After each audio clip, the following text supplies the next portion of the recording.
اب میں نہایت احترام سے آج کی تقریب کے صدر، شعبہ اردو کے چیئرمین، 10 کتابوں کے خالق محترم ڈاکٹر ظفر اقبال سے گزارش کروں گی کہ وہ آئیں اور اپنے خیالات کا اظہار کریں۔ آپ سب کی تالیوں میں محترم ڈاکٹر ظفر اقبال۔ محترم قیصر سلیم صاحب، فاضل مقررین، مہمانان گرامی، سامعین کرام، ناول کے حوالے سے بہت بصیرت انگیز گفتگو آپ نے سماعت فرمائی۔ میں ناول پہ بات نہیں کروں گا، اس کے ترجمے پہ بات کروں گا۔ اتفاق کی بات ہے یا شوق کی بات ہے کہ فکشن میں ہمیشہ پڑھتا رہا اور بین الاقوامی فکشن کو پڑھا۔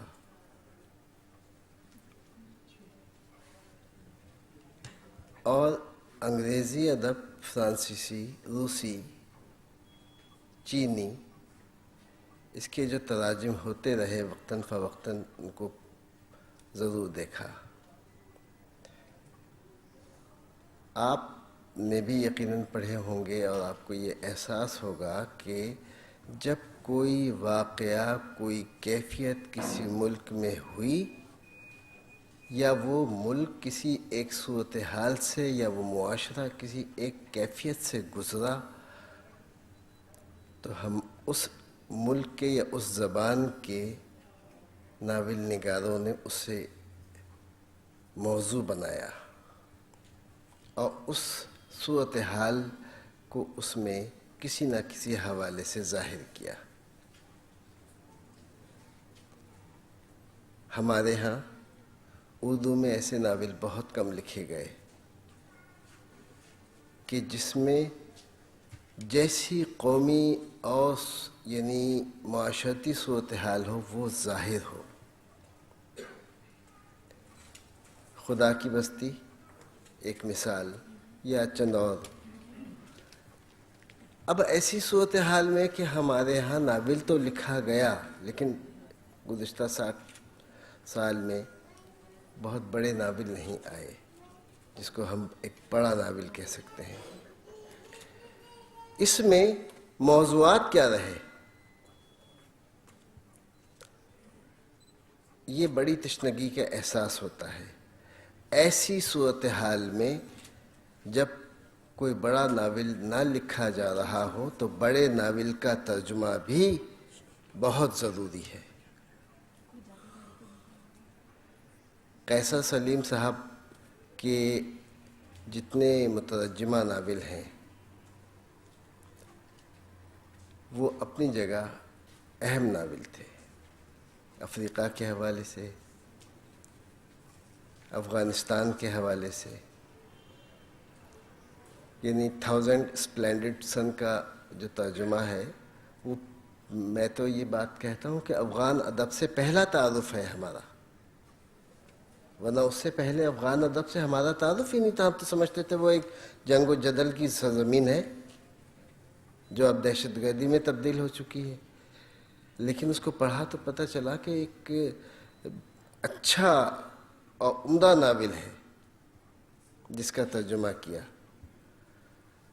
اس ناول میں بھی یہی صورتحال ہے کہ انہوں نے اس عہد کے اور اپنے عہد کے معاشروں سے متاثر ہو کر حالات سے، کیفیات سے، بے چینی سے، اضطراب سے، بھوک سے، افلاس سے، غربت سے، دو عملی سے تنگ آئے ہوئے معاشرے کے افراد کے رویوں کو کیسے ظاہر کیا ہے۔ دیکھیے، جب کوئی ناول کسی دوسری زبان سے ترجمہ ہوتا ہے تو صرف اس میں کردار ترجمہ نہیں ہوتے بلکہ لفظوں میں پورا معاشرہ آتا ہے، معاشرت آتی ہے، سماج آتا ہے، فکر آتی ہے، اور اس فکر کو ہم اپنے طریقے سے کیسے اجاگر کرتے ہیں۔ تو گویا ہم ذہنی طور پر بھی شعور حاصل کرتے ہیں، ہم فکری طور پر بھی شعور حاصل کرتے ہیں۔ ہم اپنے ادب کے لیے ایک مثال بھی، ایک دیا بھی جلا کے رکھتے ہیں کہ دیکھو اب اس کی روشنی میں اپنی چیزوں کو پرکھو۔ میں